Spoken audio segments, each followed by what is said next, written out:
Yo, what up, everybody? This is Nothing But Bangers, aka MBB, aka Bangers, aka I've got an exciting, incredible, competitive way to play Pokemon Pocket that a lot of people have not heard about, but the people that have heard about it have been loving it, and it has been incredibly competitive, arguably helping shape the meta as we get to some of the tournaments that we typically see on the weekend as well. So I'm going to go over the details of this other way of playing. It's very competitive, and it's got a little bit of a fee attached to it, so we'll talk about the fee as well, but let's dive in. Global gym battles are a new way to play competitive Pokemon Pocket, but it does come with a little bit of a fee and some different conditions. Every team consists of members. I've seen the number hover around 10 members per team, and every week during the season, that team selects 5 players to compete against another team. The battles are one-on-one. Each player brings 2 decks. Now, they could be the same deck or they could be different decks. That is up to the team to decide, and the team generally decides what order they come out in, and then the player decides what deck they bring for each match. If you lose in this match, so let's just say that I bring 2 decks. One is Pikachu and one is Mewtwo. Well, once my Mewtwo deck loses, that deck is out. I cannot bring this deck back, and they have to play the other deck that they brought. So I would have to bring in my Mewtwo deck. If the player loses with both decks, that player is knocked out, and now you proceed to the next player on the team. So this is a race to 10 wins, and the first team to reach 10 wins wins that weekly battle. Okay? Now, I know that sounds complicated, but think of it as, basically 5 players, each team are selected, and the winning team, the first team to 10 matches, gets the win for the week. Now, you might be wondering, okay, well, why does it matter if you win one week? Well, ultimately, you're playing weekly to try to advance to the playoffs. So the best teams will move on to the playoffs, and there's going to be divisions as well. Basically, think of it as like a league, right? So let's just say that there's 20 teams. Well, those 20 teams will be divided into leagues, right? Or divisions. And if you win your division, you move on to the playoffs. The other thing to kind of really point out is that in order to enter a team, you do have to pay a fee. So these teams are typically going to pay $100 per team, or as much as $150, depending on what they decide the entry fee is. But again, this is going to go over a span of weeks and months. So every week, instead of playing for 8 hours in a tournament, as an individual, every week, your team is going to send 5 people to play in the weekly gym battle. So that's kind of the cool team element. And then there's strategy as to what decks do you bring. Do you bring a deck that's going to counter the top deck, or do you just bring nothing but the best decks? So there's a lot of strategy involved with how do you make your lineup for your team, and which players do you send every week. And the other thing to think about is there has been debates as to whether the deck lists are going to be open or closed. In other words, do you get to see your opponent's deck list before you play them? That would be open format. Or is it going to be closed format where you do not know the cards in your opponent's deck until you are playing against them, and then all of a sudden you see them? So think of it like playing on the ladder, right? On random matches, you don't know what your opponent has in their deck. You just kind of watch them play, and that adds a little bit of a skill element because you don't know that you can play around certain cards. But again, you do have to pay a fee to enter your team, and that can be divided up, or it could be a sponsored team, however you choose to do that. The pool of money that you're paying into is going to end up being the prize support. So that's also something to look forward to. That's ultimately what you're playing for, right?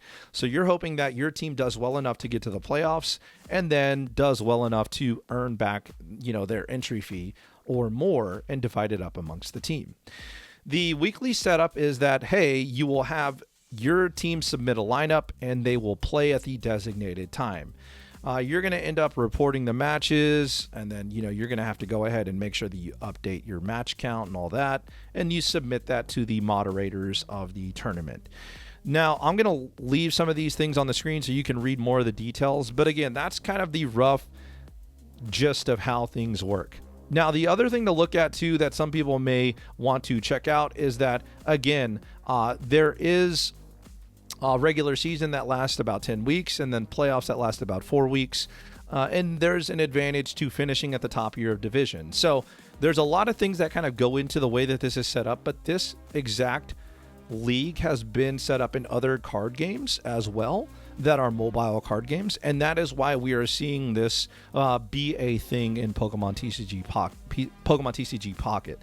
So, you know, there's a lot of like tournament winners that are also on teams. There's a lot of people that have been very successful at tournaments that have joined different teams. And so when I highlight some of these teams, you will recognize some of these names as well. So this is just me saying that, hey, some of the best players in Pokemon Pocket are playing in these leagues, and they're on some of the best teams in this format. So again, something to really think about as you're trying to decide, like, hey, should I get involved with this? You know, obviously you hate to see situations like what happened with Pikaverse. If you're not familiar with that, basically a person stole the money and ran off. Allegedly. I need to say allegedly. But again, the people that have been running this league have been very gracious and open about how they're running the league. And we are about to, you know, see the final results of the first season of this league. And as soon as the payout happens and everything happens, it should be good to kind of say, hey, we're here for the long run. We're not here to just kind of run off with people's money. So that's the one thing that I know a lot of people will kind of look at and be like, hey, I'm a little nervous about submitting, you know, my hard-earned money into a random person on the internet. And like, that's very valid. But hopefully the track record continues to be very good for the organizers of this league. And hopefully that gives you a little bit more confidence in, taking a spot in some of these leagues with your own team. Again, there's a lot of different rules as to like how the seeding works out. I don't want to get into the nitty gritty, but again, here is an example of the prize pool. So the first place team will take home $600, and then they'll divide it up however they want with the rest of their teammates. And again, like this is just the example of what the first league is looking like for the first season of this league. So $300 to the second place team, and then third and fourth will get $100. So they basically get what they paid back, right? So that's a little bit of an idea as to like what this looks like. Now let's talk about some more details with this league because maybe you're interested in it. The registration fees right now are looking like they're going to be $100, $125, or $150. Either way, this is what the total prize pool is looking like for all of those scenarios. So you're potentially looking at, hey, maybe $2,000 prize pool for just a $100 entry fee for your team, and that could be divided up. There are other things like MVPs that are awarded throughout the season of the tournament. Like at the end of the season, they'll have an idea of who the MVP is, and that's going to be a singular player that maybe had a very high performance throughout the entire 10-week season. But again, this is a long season. This is going to span over multiple releases of new sets. And like that's also another curveball with this, right? Like some of your weekly battles are going to be the first week that a new set is out. And like that adds to the secrecy of this league. There are multiple discords for these teams. And in these discords, teams are already playtesting. They're already theorizing the best decks that can be played with new cards. And you will see these players try to hide the decks that they're talking about, that they're speculating about, that they're potentially building, on those new releases. And so like if you want to get in on the ground floor of like staying up to date with the best players in the metagame or the best innovators in the game, joining a team is a good place to start, right? Because you're going to be in their Discord talking about new ideas for new decks, for brand new cards that are coming out. And, you may have a deck that nobody has thought of because the format is still so new. So like that's where a lot of like high level players are going to formulate these ideas. So it's really interesting to see that. And like that's also why you will see some of these players not talk about the new decks that they're thinking about bringing in Discords. And like that's even why I have to censor some of the things that I say on my channel, because I don't want to leak anything that these players are potentially bringing. One of the big things that I try to pride myself on is not giving away information that could potentially put some of these teams in a bad position, or some of these players in a bad position where, hey, you know, I was going to play this deck until MBB made a video about it, and now my secret deck is out. So I always have to be respectful of that, and that's partially why I don't necessarily talk about every single new deck that I come across in these different team discords. But I also try to bring you the best coverage that I can when I'm talking about like new cards and how they could be used in brand new decks as they get released. So again, if you're a competitive player, I would 100% be entertaining this option as a player. And again, if you're worried about spending $10 to contribute to a team, I completely understand. But again, I do think that, you know, it's something worth looking at if you don't mind having, you know, that extra money being spent on the game. Now, let's talk about the setup for the playoffs in this league. This is an idea of what the playoff schedule look like. And this is a schedule of the quarterfinals. So in other words, like if your team is able to advance to the playoffs and then advance to the quarterfinals, you will see this is how they will be paired up. So typically the highest seeds will always get paired against the lowest seeds. So that's an advantage to finishing high in the season rankings. And that's an advantage to, you know, having a good record, and they want to always try to reward that in the playoffs. Let's take a look at what happened in the semifinals of these playoffs. This was a matchup between two teams that were in the semifinals, and you can see the roster and you will immediately recognize some names on the Pocket Chefs, and you will probably recognize some players on the Sun Clan roster as well. So this is what a score sheet looks like. This is what a match report sheet looks like. And again, each team brought 5 players, and then each of those 5 players brought 2 decks. Now, some of those players decided to bring 2 of the same deck, and some players decided to bring multiple decks. So let's take a look at like how this played out. So the first 2 players, it was a Dialga and Arceus mirror match in game 1, showcasing Ghost versus Shiny. And Shiny ended up eliminating Ghost and taking a 2-0 lead in the matchup. Then Shiny ran up against Jacob, and Jacob was able to reverse the momentum a little bit and immediately, you know, get a knockout on Shiny with the help of a tie. So ties, the way ties work in this format is both players get a loss. So even though it was split 1-1, because a tie was recorded, both players were awarded a loss, and it went to the next 2 players of each team. So then what you're noticing in these decks as well is you're noticing like a lot of these decks are like top tier decks, right? Like Rampardos, Palkia, Dialga, Arceus. Like these are all top tier decks that they're bringing to these competitions, trying to play them at the highest level to get a victory for their team. So Renegin, which again, Shiny and Renegin, players that you've probably seen either on Twitch or in tournament results, going up against Super Peace, and Super Peace was able to secure a win and then ended up losing to Articuno EX before ripping off some big wins with Palkia EX, taking out Snap, Renegin, and eventually getting to Reapy before losing. So as you can see, one member can knock out multiple members from the other team, creating some momentum for their team. Going up next, you had Reapy going into Slashu with Gallade EX and Hitmonlee going into Dialga Arceus, which, you know, there's a little bit of an advantage with Gallade going into Dialga Arceus, and it did prove to be victorious for the Gallade EX Hitmonlee player Slashu. Slashu was then able to knock out Reapy as well as get to Toby before Toby knocked out Slashu using Articuno EX. The final matchup, both teams were down to their last player. Toby had both lives left, right? He could lose with both decks. He had both decks left, and then the player on the Sun Clan side, Troop, had 2 decks left.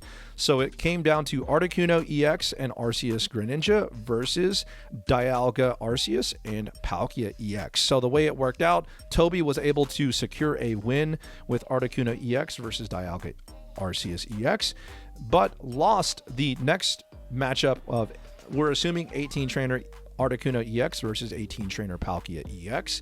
And then in the last game of the entire series, so this one went the distance. It was tied 9-9. You could imagine the drama with money on the line. This was Palkia EX versus Arceus Greninja, and Palkia EX was able to take home the victory for the Sun Clan. So Pocket Chefs were eliminated. Shout out to the Pocket Chefs, very cool team that I get to interact with a lot. And a big shout out to the Sun Clan for advancing to the finals in the Global Gym Battle. The other semifinal was not nearly as close. The other semifinal, I'll try to lower this so you can still see me. The other semifinals was a lot more lopsided and a great example of how building your lineup really matters in the global gym battles. You'll notice one player was able to sweep an entire roster of players that had performed pretty well and gotten all the way to the semifinals. But take a look at this. So Dialga Arceus was able to completely sweep the entire lineup from Daybreak. So Mia's Stardust Princesses were able to take home the victory in easy fashion with the help of GQQQ_, a player that you have definitely seen perform well at some of these top level tournaments. And it is worth noting that Mia's Stardust Princesses is filled with rosters, it's filled with players. It's a roster of players that have won multiple tournaments and placed very well in a lot of tournaments. So again, this is just one of those examples of Dialga Arceus EX is arguably, one of the best decks we've ever seen, but look at the decks that it took down. It took down its counter, even though it lost to its counter, Gallade Hitmonlee. It was able to also take down Rampardos Lucario, right? So one of the big things that stood out to me about this is it's incredible one player was able to sweep an entire team, but if you do not build your lineup in a way that can knock out like the other best deck in the format, you can get swept like this, right? Because GQQ brought only 2 Dialga decks, right? Like they brought the same deck twice because you're allowed to do that. And basically Daybreak was not able to finish off the second Dialga EX and Arceus EX deck. So even though it got beat that first game with Gallade Hitmonlee, after it, they were able to KO that Gallade Hitmonlee, the only other hard counter that they had was Rampardos Lucario. And so because of the way they built their lineup, they were not able to immediately counter the Dialga Arceus EX deck in a very easy way. The other thing that they could have won with is maybe the Dialga Arceus mirror match, which they had 2 of those. But again, like their entire lineup just kind of crumbled whenever Dialga EX and Arceus EX beat the hard counters. So there's a lot of strategy in this deck, but obviously if one player getting hot can just be a sweep, right? Like not only can you have good matchups, but you're talking about some of the best players in the game, and if they start getting hot, their cards are coming at the right time, they're drawing things on curve, they're going second with Dialga, etc. These situations can happen and it can be very hard to overcome. So I'm looking forward to casting for you guys live on YouTube and on Twitch Mia's Stardust Princesses against the Sun Clan. And because there's an abundance of caution, we will have a significant delay with that live stream, so players can't cheat to win money, because obviously that's a thing. We want to make sure that we're respectful, not saying that anybody would stoop to that level, but again, I can't wait to talk more about this. I do think that it's a very interesting avenue of playing. And I think that although like best of one is arguably kind of like bad, right? There is a lot different of a skill expression in the way that your team builds their lineup, as well as like the decks that they bring and the way that they kind of send people out there to challenge the other decks. So I think it's a really cool format. I hope a lot of you are interested in it. If you want to know more about this format, definitely tune in to my live stream on Sunday when we cast this tournament. And again, leave questions in the comments. I will try to leave an invitation to the Discord for the Global Gym Battle Discord. And again, take a look at this. Let me know what you think. I'm curious your thoughts on this format. I know it can be a little bit complicated. If I didn't explain something very well, I want to hear from you guys, because ultimately I want to be somebody that helps bring this league and this format to light, because I do think that it's something that is really cool, and I think there's a lot of potential. I think that there's potential for like teams to be sponsored. I think that there's potential for a website to be created that tracks the progress of each of these teams, that highlights, you know, the different players on these teams. Like, you know, I think that this is very high level, and it has the potential to really like take off and help accelerate this game's growth.